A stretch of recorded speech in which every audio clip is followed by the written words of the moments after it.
Al comenzar el año de 1816, tras la muerte del más importante jefe de los insurgentes, José María Morelos, la guerra de independencia convocada por el padre Hidalgo parecía perdida. Los ejércitos del rey se habían fortalecido. La gente estaba cansada de tanta sangre y sufrimiento, y solo quedaban unos pocos rebeldes librando una batalla sin esperanza de triunfo. Pero algunos acontecimientos inesperados pusieron de pronto la independencia en manos de un coronel criollo al servicio del rey. Su nombre era Agustín de Iturbide.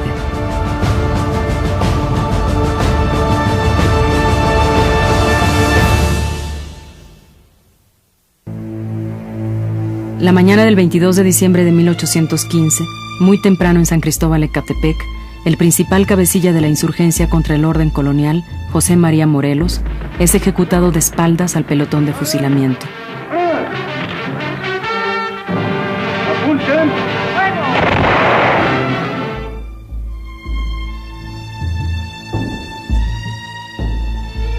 Había delatado a sus principales colaboradores, señalando inclusive el número de hombres que cada uno tendría, la calidad táctica o estratégica de cada colaborador, el armamento con que se contaba, los sitios de aprovisionamiento y de reunión de los hombres.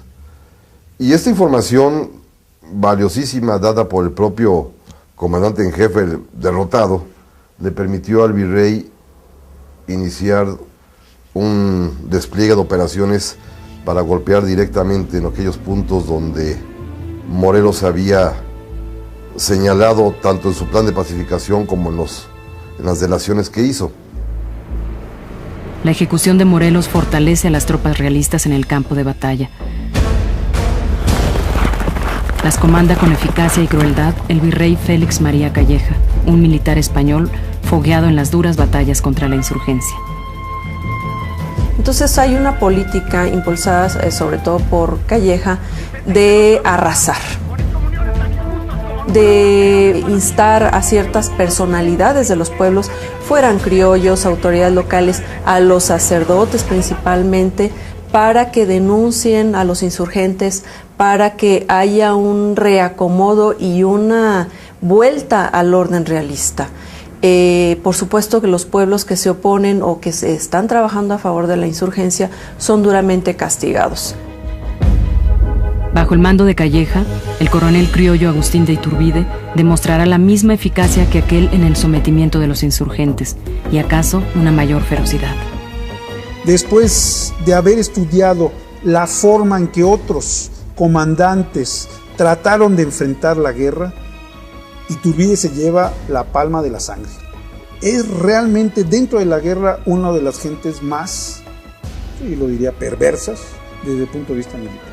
Por ejemplo, si una población no informaba al ejército realista del paso de las tropas insurgentes o de un grupo insurgente, llegaban a la población, reunían a todos los hombres en la plaza y hacían una rifa que le llamaban el quinto.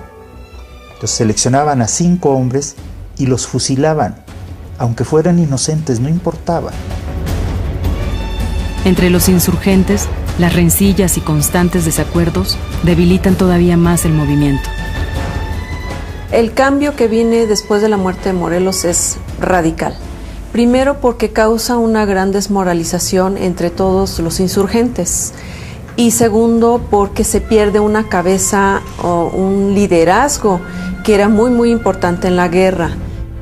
Esto naturalmente desarticuló terriblemente la insurgencia y obligó, por una parte, al repliegue total de los insurgentes, a dispersarse muchos de ellos. Y además de la dispersión, luchas entre ellos mismos por la recuperación o por pelearse ese mando. Entonces vamos a tener una insurgencia dividida, luchando entre ellos mismos, peleas, rencillas, y esto pues provoca un gran daño a la insurgencia porque es una insurgencia completamente desunida. Entrado el año de 1816, todo favorece al régimen colonial y poco o nada a los novohispanos que se rehúsan a soltar las armas.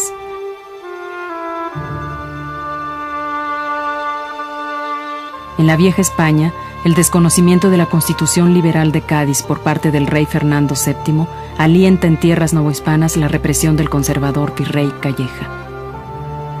Por si esto fuera poco, 14,000 soldados españoles desembarcan en Veracruz con el propósito de sofocar la revolución de una vez por todas.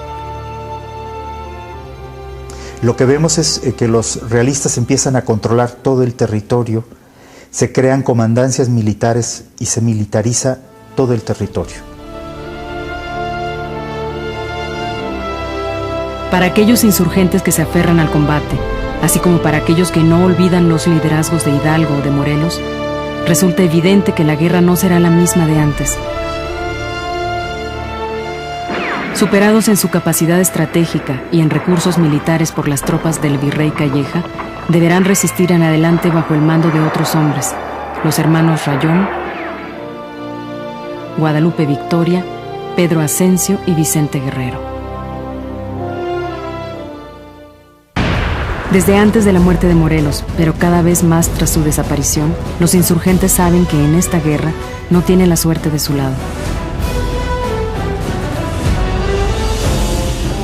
Atrás ha quedado la ocupación de grandes poblaciones como Cuautla, Acapulco y Oaxaca. No les queda ya otro recurso que el refugio en la selva, en los cerros y en otros lugares de difícil acceso. Obviamente que en la primera etapa se refugiaban y fortificaban poblaciones, pero en la medida en que empiezan a perder el apoyo de las poblaciones y las tropas realistas empiezan a controlar los pueblos, los insurgentes se desplazan hacia las zonas más agrestes, hacia las zonas más difíciles de penetrar. Los llamados fuertes son parajes de difícil acceso que permiten a los rebeldes oponer resistencia a las tropas realistas y combatirlas en los momentos propicios, en una rápida guerra de guerrillas.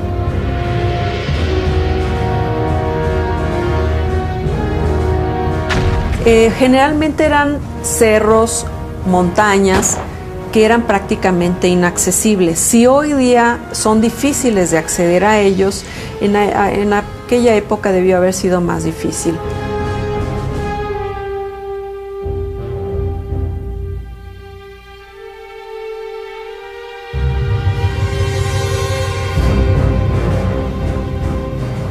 Los fuertes es el mejor ejemplo de una estrategia fracasada de la insurgencia.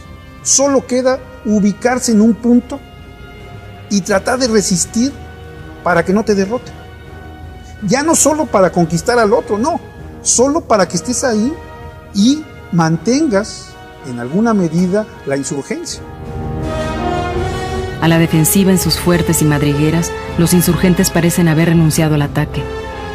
No obstante, en Veracruz, el liderazgo de un hombre trae nuevos bríos a la acción rebelde.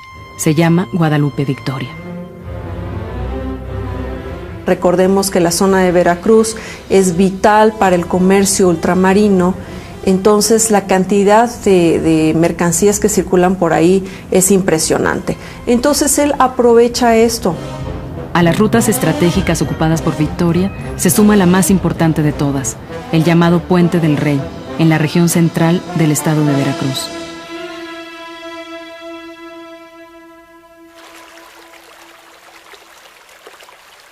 Esta obra se había hecho unos años antes de que estallara la revolución y era uno de los grandes logros de este sistema de comercio, de la eficacia borbónica del transporte de los bienes para que llegaran más rápidos, vencer vadear estos ríos que eran en temporadas de lluvias muy difíciles de cruzar. Bueno, este puente facilita ese transporte.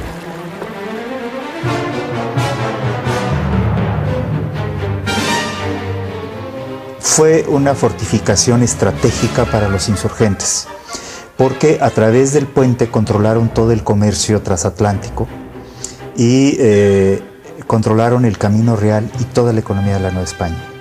Esto de alguna manera explica la pervivencia por tanto tiempo de la insurgencia en Veracruz. En diciembre de 1815, casi al tiempo en que Morelos es fusilado en Ecatepec, la pérdida definitiva del fuerte y Puente del Rey por los insurgentes parece una premonición de su debacle. Puente del Rey va a caer, lo van a perder los insurgentes en 1815, el 8 de diciembre. Desde entonces los realistas se posicionaron de Puente del Rey y fue cuando la balanza cambió. Hacia 1816, enemistados los insurgentes entre sí, acorralados en sus fuertes o desalojados de ellos, la llegada de una nueva estrategia en manos de un nuevo virrey, Juan Ruiz de Apodaca, acabará muy pronto con la rebeldía de todos, o de casi todos.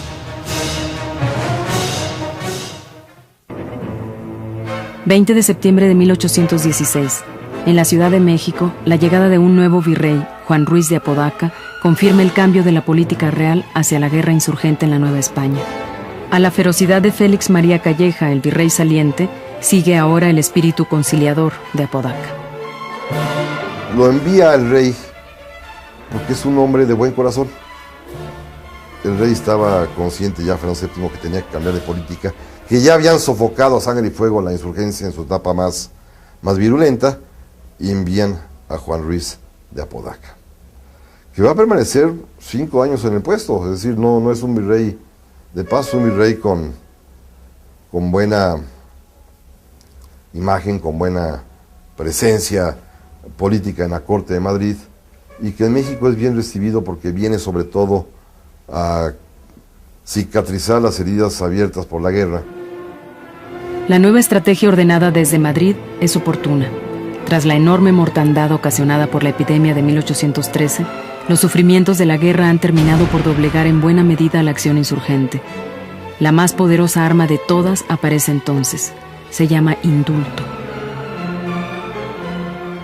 Primero, el virrey Apodaca establece esta política, que es recibir a todos, perdonarlos, no fusilar a nadie, basta entregar las armas, firmar que se sometan a la autoridad real, asignarse en qué lugar van a vivir, y se acabó. El impacto fue tremendo, porque también estos hombres están cansados de luchar, sus convicciones se van debilitando. Es una vida ya que no tiene mucho sentido, porque van viendo que van perdiendo, vaya, hay una especie ya de pesimismo entre ellos, y esta política de indultos por eso tiene tanto éxito. ¡Los acogemos al indulto! Las partidas de insurgentes que se indultan les perdonan todos los males que hubiesen cometido, y además conservan sus armas, les dan fuero militar, se conservan los cuerpos, digamos, como tales, nada más ahora con la denominación de realistas. O sea, se vuelven soldados del rey en contra de sus propios compañeros. Y el tercer tema que casi no hemos estudiado es que se le da 2 concesiones importantes. Se les da tierras y se les exime de impuestos. Es decir, el indulto no nada más es el rescate de la vida, sino además la política de la corona es darles elementos para que vivan bien. Lo cual significa que muchos insurgentes ya ni eran insurgentes, ya no estaban en armas, pero aprovecharon para ponerse en paz con la administración española y para limpiar sus culpas y poder vivir de otra manera. Y hubo más de 60,000 indultos. Eso es pavoroso. En los pueblos y ciudades, en los caminos, haciendas y ranchos, los rebeldes se acogen al perdón de la corona de España. Algunos insurgentes notables no pierden la oportunidad de retornar a una vida tranquila.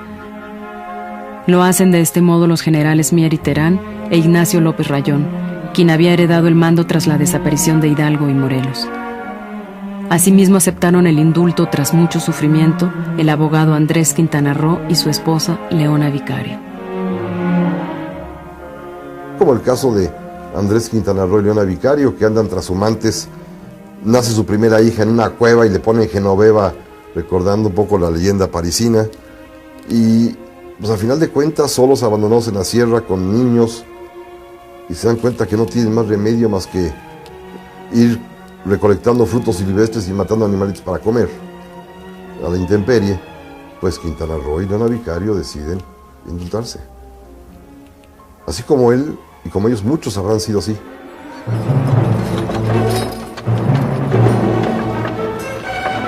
Aunque herida de muerte, la insurgencia mantiene aquí y allá grupos de rebeldes dispuestos a morir combatiendo. Entre aquellos que no se rinden ni persiguen el indulto, se encuentran Vicente Guerrero, en las montañas del sur, y Guadalupe Victoria, oculto en la hacienda de Paso de Ovejas, cuya vieja casona es hoy orgullo del pueblo del mismo nombre. Ahora, esto es curioso, porque Paso de Ovejas es uno de los sitios más vigilados por los realistas, y esto es paradójico, porque qué mejor lugar para ocultarse que el lugar más vigilado, sin levantar sospechas. Todos creen que anda oculto en las cañadas, en la selva, en alguna cueva, que es lo que se decía. 21 de abril de 1817. En las costas tamaulipecas de Soto la Marina, un guerrillero español de nombre Francisco Javier Mina desembarca al mando de 300 hombres. Ha llegado desde Londres, refugio de otros liberales españoles que, como él, han decidido combatir al monarca Fernando VII. ¡Fuego! El antes conciliador virrey Apodaca monta en cólera.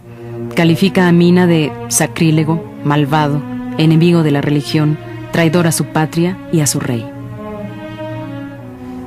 Se le ve como un enemigo terrible, casi inconcebible. Es decir, ¿cómo es posible que un hombre del rey no solamente se oponga al rey, sino venga de España, organice, haga alianzas, consiga un ejército, consiga armas y busque a los insurgentes? Eso les pareció monstruoso.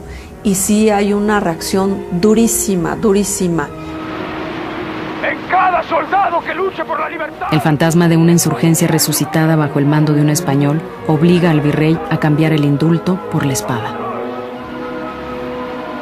¡Viva la libertad! Ahora, tampoco hay que sobredimensionar a Mina. Mina no tenía la posibilidad de conjuntar, de reunir las fuerzas de Londres. Ellos estaban pensando, lo podían apoyar, de hecho lo apoyan, pero quienes están pensando los exiliados liberales de Londres es en la península. Están pensando en cómo tratar de enfrentarse a Fernando en la península, no en América. Pero la fulgurante rebelión de Mina, al igual que las otras, no habría de tener un final afortunado. Capturado en el Bajío 7 meses después de su llegada, es fusilado en el Fuerte de los Remedios, y su fracasada aventura se pone como ejemplo para todos los rebeldes, lo mismo novohispanos que peninsulares.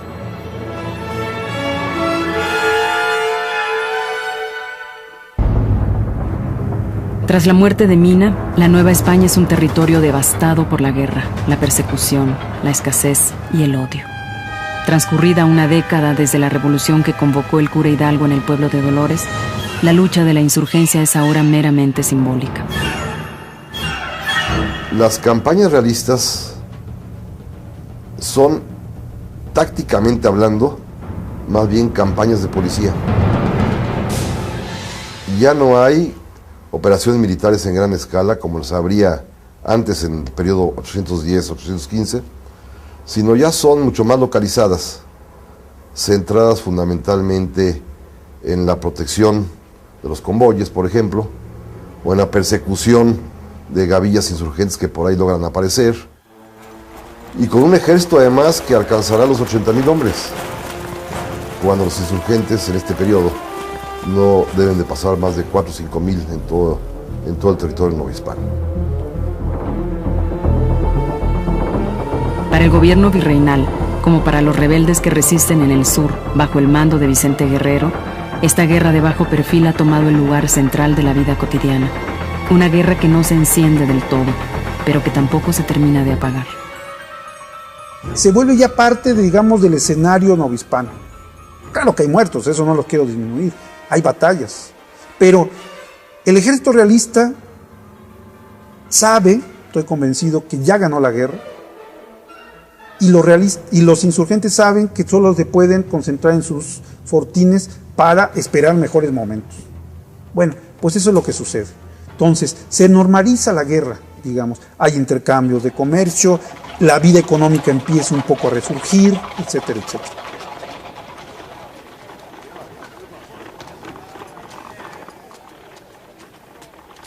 Todo esto para arribar al año 1820, y como bien lo dice la leyenda, con solamente un par de núcleos insurgentes sobrevivientes encerrados en las montañas del sur, los de Pedro Asensio y los de Vicente Guerrero. Es decir, de 1815 finales a finales de 1820, en 5 años, la insurgencia se redujo a su mínima expresión. Entre ambos contendientes, la población novohispana, antes activa y entusiasta, no quiere saber ya nada de un drama que se ha prolongado demasiado tiempo. La guerra ha tocado todas las estructuras de vida, sociales, económicas, culturales de la Nueva España. Ha sido un terremoto que no ha dejado inmune nada. Hay un cansancio de la población ya de la guerra. Entonces los pueblos están hartos de que lleguen los insurgentes, los asaltan, llegan los realistas, los reprimen. El triunfo militar de los realistas resulta inobjetable. El pueblo está cansado, la insurgencia acorralada y débil. No obstante, la convicción de muchos novohispanos sigue siendo que la independencia, o al menos la autonomía, es el fin más deseable. Los comerciantes de hace mucho tiempo, por lo menos desde 1808, con el libre comercio de hecho y después de derecho, se daban cuenta que España ya no era una necesidad.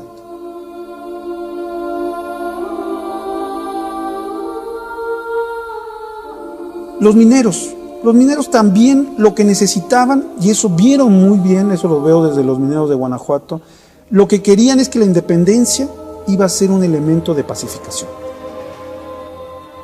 Si los insurgentes lo que querían era la independencia, y si eso les daba paz en sus negocios, la iban a tomar. Hacia 1820, en la Nueva España, el rey ha probado que sus ejércitos son capaces de reprimir eficazmente a los rebeldes, pero la lealtad de sus súbditos, aquellos que durante siglos convalidaron su gobierno, se ha perdido por completo. La lealtad es un sentimiento, pero tiene un elemento central material, de beneficio. Las lealtades que duraron durante varios siglos virreinales frente al rey, pues empiezan a desgastar rápidamente. Muy pronto, la suerte misma del rey en la metrópoli cambiará radicalmente la historia de la Nueva España. Lo que no ha podido alcanzar la insurgencia a sangre y fuego, lo posibilitarán la astucia política y la ocasión más propicia. En 1820, los insurgentes se encuentran sometidos, pero una carta inesperada cambia en Sevilla el curso de los acontecimientos. La sublevación del coronel Rafael del Riego ha obligado al rey Fernando VII a restablecer contra su voluntad la Constitución Liberal de Cádiz. En la Nueva España, la noticia es recibida con júbilo por aquellos que aspiran a una mayor autonomía dentro del imperio, y con recelo por la Iglesia y los altos mandos peninsulares, identificados con la monarquía absoluta. Todo lo que ellos temían se estaba presentando allá. Y sí temían que eso impactara a América y que tuviera un efecto de oleaje, de torbellino muy fuerte sobre la Nueva España. En la capital del virreinato, un grupo de notables ultraconservadores se reúne secretamente para tratar de impedir la aplicación de la Constitución liberal en la Nueva España.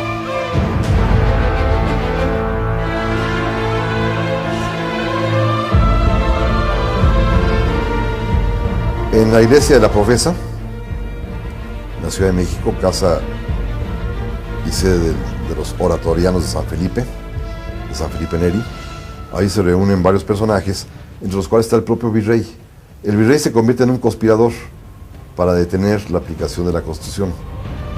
Dispuestos incluso a forzar la independencia con tal de no admitir el liberalismo de Cádiz, los conjurados de la Profesa otorgan el mando militar a un brillante coronel criollo, a quien han mantenido 4 años en un retiro oprobioso, Agustín de Iturbide. Y todos se acordaron que tenían ahí de desocupado Agustín de Iturbide, que es el único militar con la competencia para poder llevar la campaña, pero además Lo podía quizás haber hecho cualquier otro. Era el único criollo con prestigio. Porque todos los demás generales eran españoles. Entonces habría sido medio políticamente impropio que, si bien son conspiradores, los españoles son conspiradores, Monteagudo, Bataller y el virrey, le confiasen a un militar español la independencia. Era como que kafkiano o surrealista el asunto. No, en que se lo encomiendan a un oficial criollo. Agraviado durante años por los militares de la península, Iturbide teje sin embargo sus propios planes. A cambio de su lealtad a la corona de España, no ha recibido más que mezquindad y subestimación por parte de los virreyes y mandos militares. Y esto lo resintió porque le va a afectar profundamente el hecho de que a los oficiales criollos como él, que son los que se han batido en realidad, los que combatieron, porque como sabemos los militares españoles eran realmente minoría, sino que es una guerra civil entre mexicanos, la corona les pagara con ese desprecio. Un desprecio que inclusive llegaba al extremo de que no podían ascender más allá de coroneles. Todo el generalato estaba reservado para peninsulares. Y los mandos importantes, y los premios, y los puestos políticos aparejados a la carrera militar estaban prohibidos para los criollos. Comisionado por el virrey para combatir el último reducto insurgente encabezado por Vicente Guerrero, Iturbide reúne en su persona los sentimientos del ejército realista. Con excepción de los altos mandos, ocupados por peninsulares, se trata de un grupo de mexicanos armados cuya lealtad al monarca se desvanece día con día. La lealtad del ejército realista frente al rey se mina de manera impresionante. Ya no les conviene, ya no se identifican, ya no creen que pertenecer a la monarquía vale la pena. Al mando de un ejército divorciado ya de la corona de España, el coronel criollo marcha al combate con Guerrero, movido por propósitos muy distintos a los que le han encomendado. Si los conspiradores de la profesa quieren una independencia que deje intactos sus privilegios, Iturbide piensa ya en una independencia mexicana, libre de la tutela española, de sus virreyes y de sus funcionarios. La vieja confidencia hecha al capitán Filisola sobre lo fácil que sería lograr la independencia con solo ponerse de acuerdo insurgentes y realistas está ahora más vigente que nunca.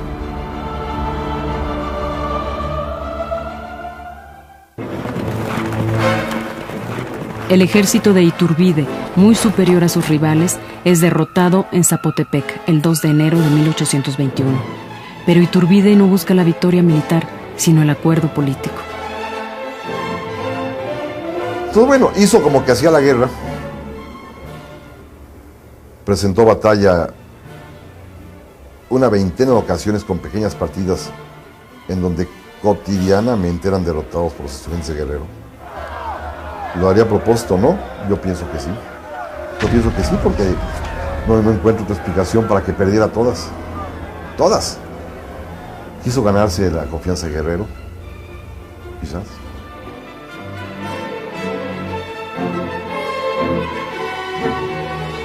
Harto de escaramuzas, Iturbide le escribe a Guerrero tanteando la posibilidad de un acercamiento. Este le responde de inmediato: Usted equivocadamente ha sido nuestro enemigo. Siendo americano ha obrado mal. Su deber le exige lo contrario. La patria espera de usted mejor acogida. Poco a poco, las cartas entre ambos desbrozan el camino hacia la conciliación. Las palabras que Iturbide le dirige al rebelde no dejan lugar a dudas. No puedo explicar la satisfacción que experimento al encontrarme con un patriota que ha sostenido la noble idea de la independencia y ha sobrevivido él solo a tantos desastres, manteniendo vivo el fuego sagrado de la libertad. Este encuentro de Guerrero con Iturbide es muy importante porque le permite a Iturbide utilizar el discurso y el lenguaje de la independencia. Es decir, todo lo que Iturbide combatió contra los insurgentes, pues ahora lo necesitaba. La fecha y el lugar exactos del encuentro personal entre Iturbide y Guerrero, sellado con el legendario abrazo de Acatempan, es hoy en día tema de debate entre historiadores, pero su significado es muy claro. Es el primer gran paso hacia la consumación de la independencia. Pero la habilidad política de Iturbide no trabaja solamente en las montañas del sur, donde había buscado y encontrado el apoyo de Guerrero. Sus mensajes llegan a otros insurgentes notables en distintos puntos del país. Si la idea de la independencia los ha separado antes, esa misma independencia puede unirlos ahora. El 24 de febrero de 1821, conseguida la lealtad de Vicente Guerrero y de muchos otros, Iturbide proclama la independencia a través del Plan de Iguala. Es un plan muy conciliador, donde aparentemente queda bien con todos. O sea, habla de independencia, que todo el mundo, la mayor parte de la población estaba de acuerdo. Habla del respeto a la religión, en una población católica que tampoco era un problema. De la igualdad social, que eso es algo muy interesante, donde Iturbide promete la ciudadanía a toda la población sin distingos de la calidad étnica, cosa que no tiene Cádiz, que excluye a los descendientes de africanos. Además, reserva los territorios para un miembro de la familia de los Borbones, de Borbón, de la Casa de Borbón, lo cual con esto también tranquiliza a los absolutistas. Y el propio Iturbide es tan astuto que en el Plan de Iguala dice: esta es la misma voz que resonó en Dolores. ¡Pum! Ya hace el arco del 16 de septiembre de 1810 a ser el continuador y consumador, con una maestría política irrepetible. Y lo consigue.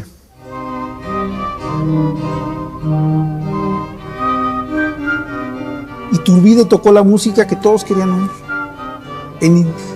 Les tocó el son que todos querían bailar, aunque a final de cuentas el tono era distinto para toda la música. Oyeron lo que querían oír y lo asumieron como tal. Estaban cansados de la guerra, hay que decirlo. Fue una guerra muy cruenta, una guerra devastadora. Y fue un proceso de búsqueda de la paz a través de distintos medios. Iturbide tuvo el tino de decirles: pues este es el plan. ¿Están de acuerdo? Y la gran mayoría, salvo contadas excepciones, dijeron que sí. Compuesto por la unión de las tropas realistas y las bandas de insurgentes todavía en armas, el ejército trigarante debe su nombre a las 3 garantías simbolizadas en los colores de la nueva bandera. O sea, las 3 garantías que da el Plan de Iguala, que es religión, unión y libertad. Entonces, esas son las 3 palabras importantes que hacen que Iturbide pueda crear alianzas políticas entre todos los grupos. Oyeron la música que querían oír y claro que se fueron al baile.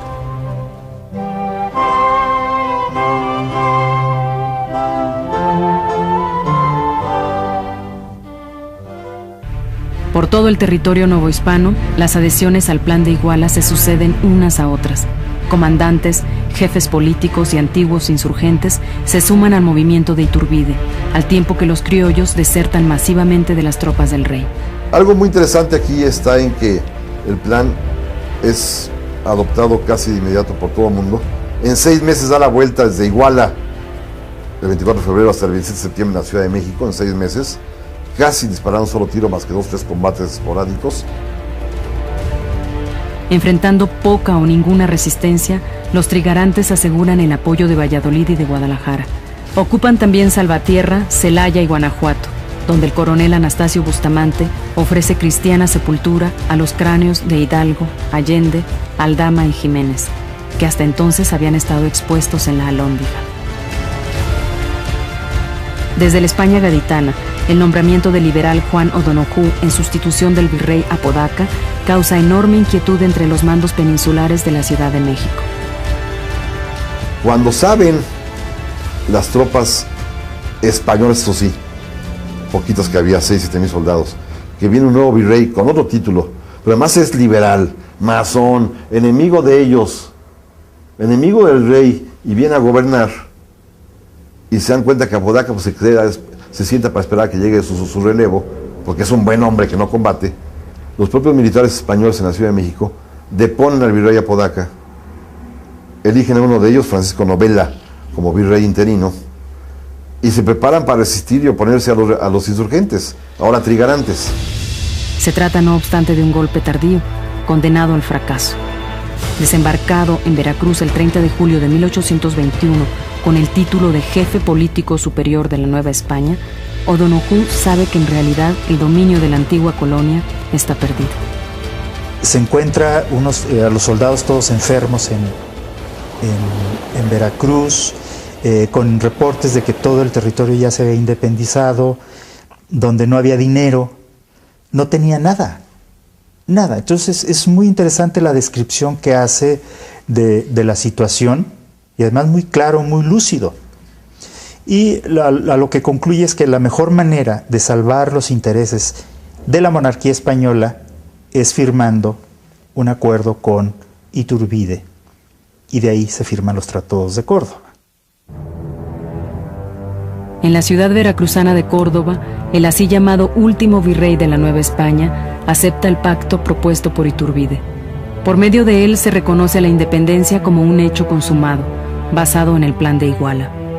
Los tratados de Córdoba son el acta de nacimiento de la nueva nación mexicana.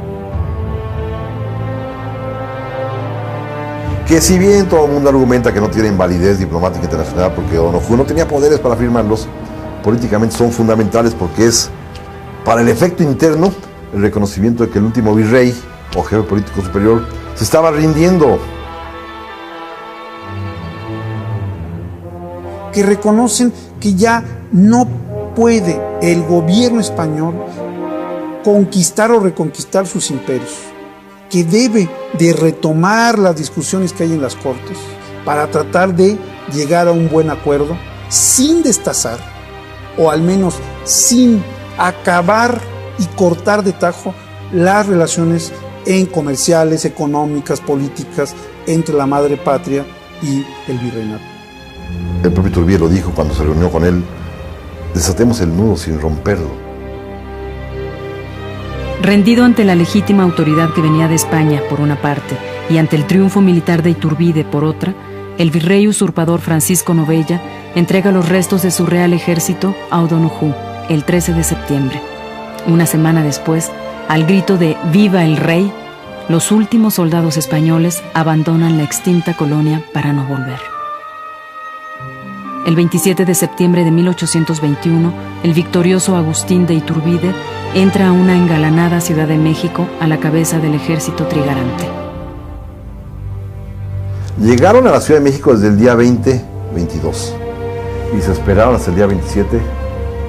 El pretexto fue para pacificar, limpiar, arreglar, para que las tropas que venían desnudas, sobre todo las antiguas insurgentes, se uniformaran con los uniformes que dejaban las tropas españolas. Pero quizás la verdad es que se esperaron al día del cumpleaños de Iturbide, que juntaba su gran victoria con su propio onomástico.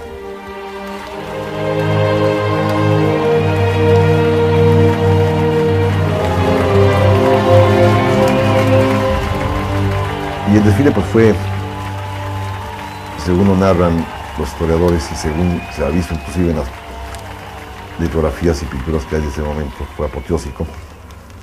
Entraba al frente Iturbide y al final, en la retaguardia, como fue su función durante toda esta campaña breve, Vicente Guerrero como comandante de la caballería, que desfiló también ese día. El discurso pronunciado entonces por Iturbide, el libertador, hace casi 200 años, es más actual que nunca en nuestros días. Mexicanos, ya sabéis el modo de ser libres. A vosotros toca señalar el de ser felices.